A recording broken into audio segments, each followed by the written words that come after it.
Hey everyone, I'm Alex and you're watching Ask a Tech. Today's segment is all about Furrion. We're going to be discussing Furrion products, Furrion customer service department, and giving you a behind the scenes look of the Furrion workspace. I'm here today with Keith. Hello. Keith, how are you? I'm good, how are you? I'm doing well, thank you. And Keith, you are a customer service representative? Yep. Okay, so just tell everyone, what's your title here at Furrion? How long have you been with the company?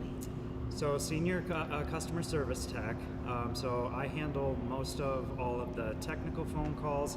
I've been here for about a year. Exactly, so you have made your way up. You are our professional for today. I hope so. We're going to find out. We're going to be talking about all things Furrion today.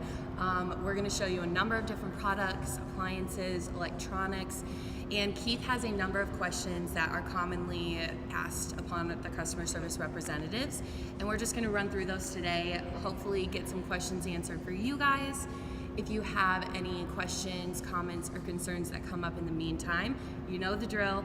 Leave them in the comment section below, and we will get you in touch with Furrion's customer service. Okay, you ready to get started? We can. Okay, so we are going to start off and talk about some cooktops here. Yep. So we've got your guys' gas cooktop and your induction cooktop. For the gas cooktop, if it's not lighting, what should I be looking for? So number one thing you look for, number one, is push the button here. Obviously listen for the igniter clicking. You'll also see the spark over here. I know you can't see it with the camera angle, but you can listen for it. If you're not hearing that, you're going to want to check the battery. The battery is just under here, and it's just a AA battery. If the battery proves out to be good and you're still not hearing the clicking, then the possibility might be is it's the igniter itself. If that's the case, give us a call and we'll walk you through what needs to be done at that point. Okay, so it could be something just as small as replacing a battery. It usually is, yes. Okay, that's what we like to hear. Yep. Let's move on over to the induction top. I know you wanted to talk about this a little bit. Talk about the cookware. So you cannot just use a normal pot and pan on an induction cooktop. Correct. So that is probably the most common question or the most common issue that we hear is people put their cookware on there and then they say that it's not heating up, it's not working, whatever the case might be. On the cookware, this is a Furrion pan obviously, but on any of the induction cookware, you'll see what type of cookware it's made for, usually on the bottom of the pan, or obviously the owner's manual or something like that. But it will actually say that it's made for induction, which means that it obviously has the magnet built into it and will allow use for induction cooking. Yes, which is key. And I will say I cook a lot and these are absolutely gorgeous pans. Well, thank you. No problem. So let's talk about settings a little bit. This was something you were showing me earlier. It's actually extremely interesting. Yeah, let's go ahead and go over those and give me the whole spiel on how the settings work with this cooktop. So the double cooktop, one of the main questions that we get is when cooking with two different pots on here, when you start and turn it on and turn on your heat settings, they both can only add up to a total of 10. So if you have two on here, this side might be 5, this side might be 5, or if you go to turn this one up, this one's going to be 6, this one's going to automatically change to 4. They can't both be 10 at the same time. One can be 10, but it can only be a total of 10 between the two. Okay, which is actually like pretty simple. Once you're seeing it and you're seeing this one's set at 6, this is at 4, if you try and turn one up, the other one's going to automatically drop down. That is correct. Yes. So it doesn't mean that something's broken. It means that your induction cooktop is smart enough to know what your rig can and cannot handle. That's correct. Perfect. Let's go ahead and show everyone you guys' ovens and answer a couple of common questions that you have with these. Right. Show us how you would just light an oven for the first time. Okay, so first and foremost, everything is on the same circuit. So when you turn the oven on to the on position, you'll see the display come on, you'll see the light come on, and then you'll hear the fan come on. To light it for the first time, you're going to want to turn it to the light position, push the button in, you'll hear the igniter clicking. But for the first time, you're going to want to make sure to hold that in sometimes up to 2 minutes. I know that sounds like a long time, but what you're doing is you're allowing the lines to clear out. Again, this is only for the first time. Once the first time is over, then it's just hold it in for a couple of seconds. You'll hear it light, and then turn it to the setting that you want, from 350 to 475, and then it's in the preheating mode. Okay. So you don't need to keep it held there for 2 minutes every single time you use your No, oven? absolutely not. Just the first time? Just the first time, and in most cases, that'll probably be done at the dealer level. Yeah. So most end users may not even have to do that. Okay, perfect. Also, go ahead and show us how you would remove the oven door. Okay, so to remove the oven door, obviously you're going to want to open the door. Again, this is normally done at the OE level. Most end users are probably never going to have to do this, but it's always a good thing to know. To try to explain this over the phone, it's very hard, but to show it, it's quite easy. So open the door all the way up. There's 2 clips on both sides. You're going to flip those clips up. Once the clips engage with the top rail, just close it as normal and it pulls right off. Same way to install it. Slide in the 2 slots, open the door all the way down. The clips will naturally fall. Done. Perfect.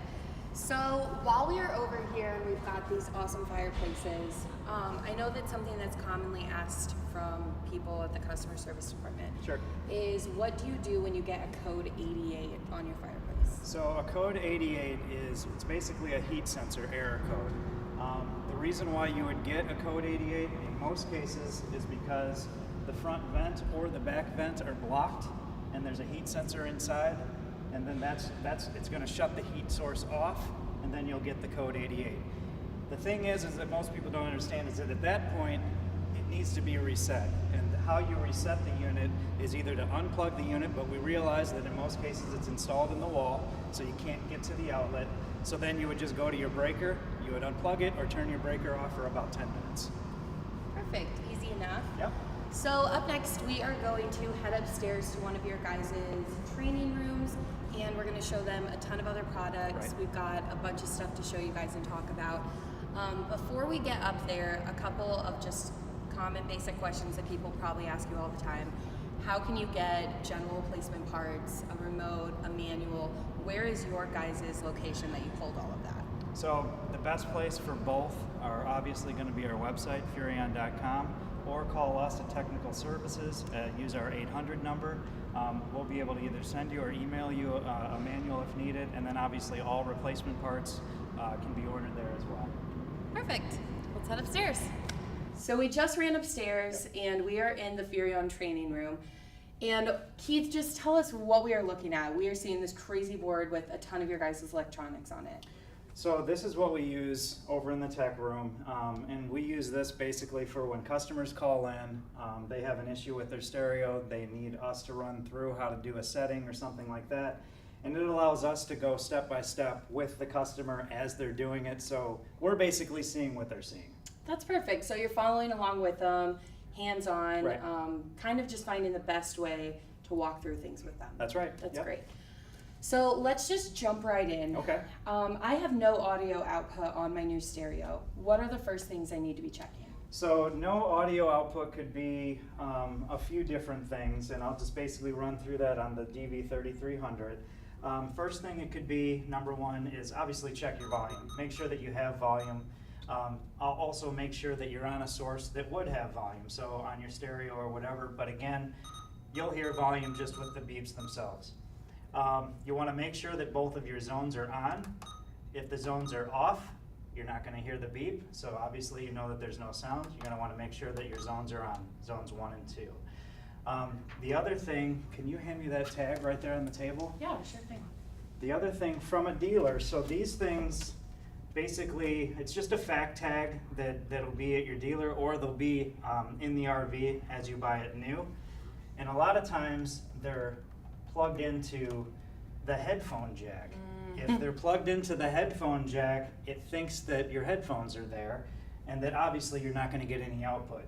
They're supposed to be placed in the auxiliary input, then that wouldn't happen, but again, you know, the dealers might not know that, so if it were to get taken out and then put back in, and they put it in the headphone jack, it's obviously going to not allow audio to come out of the speakers. So that's it on the audio output. Okay, so just kind of check your fact tag. Yep. Double check your zonings and make sure that that's plugged into the right location. Yep, and then obviously just make sure that you're on a source that would have volume. You know, all of the things that we would think. They all look alike. Yeah, exactly.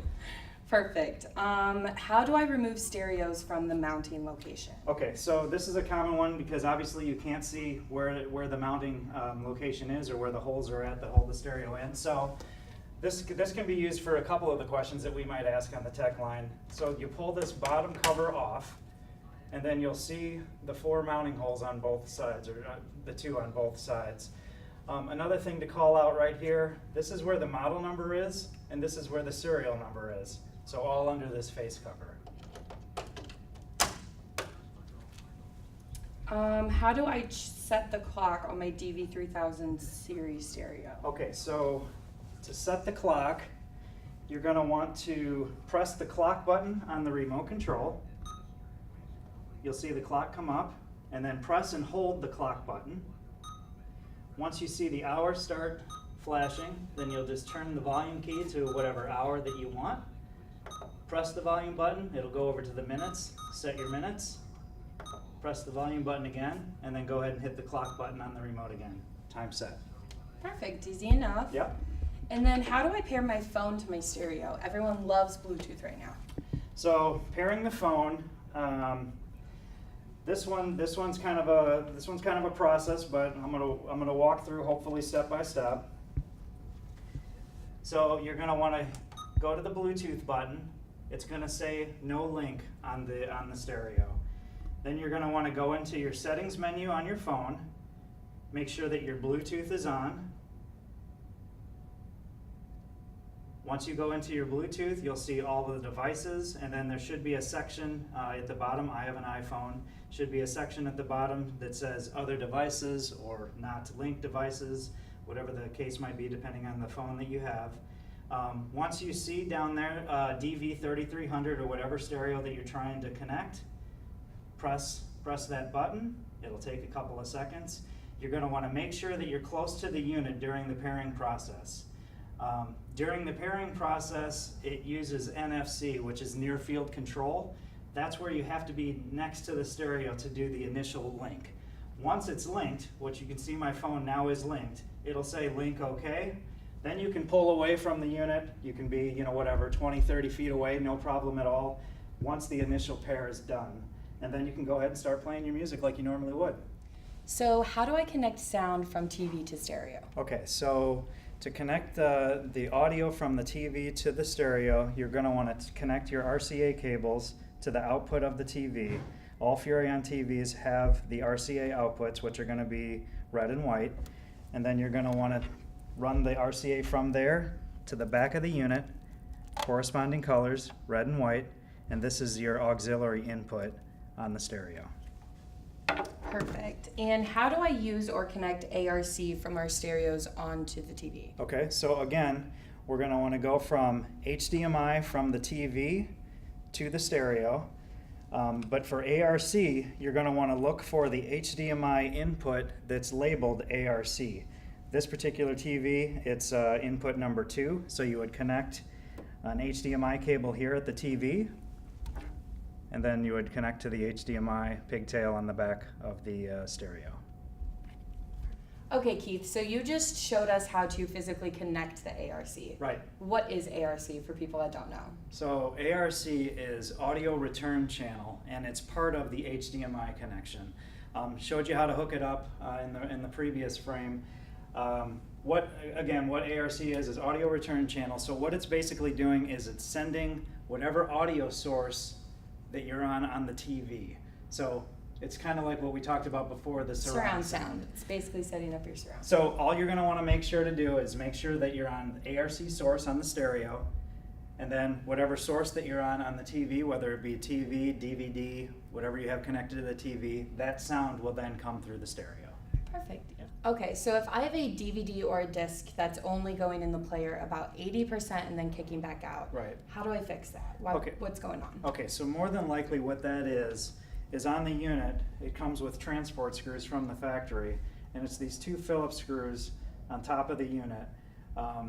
What you need to do is just remove those 2 screws, and that will obviously allow the disc to go into the player as normal. Okay. If I have a DVD in the player and I turn on my TV, it's really gradient, it's black and white, it just looks crazy. What is going on with it? Does that mean my TV's broke? Nope. Very common question, very simple to fix. Basically, it just means that you're in the wrong source on the TV. All you're going to want to do is go into the source menu on your TV, select AV instead of component.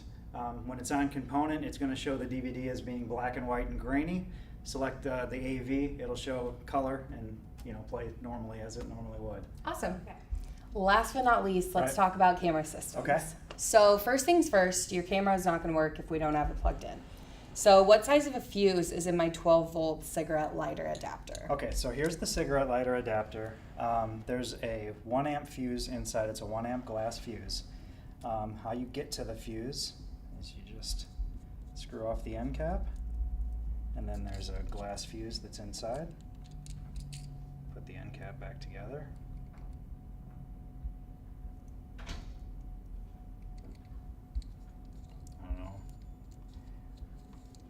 There we go. And those can be purchased, at any auto parts store, hardware store, whatever.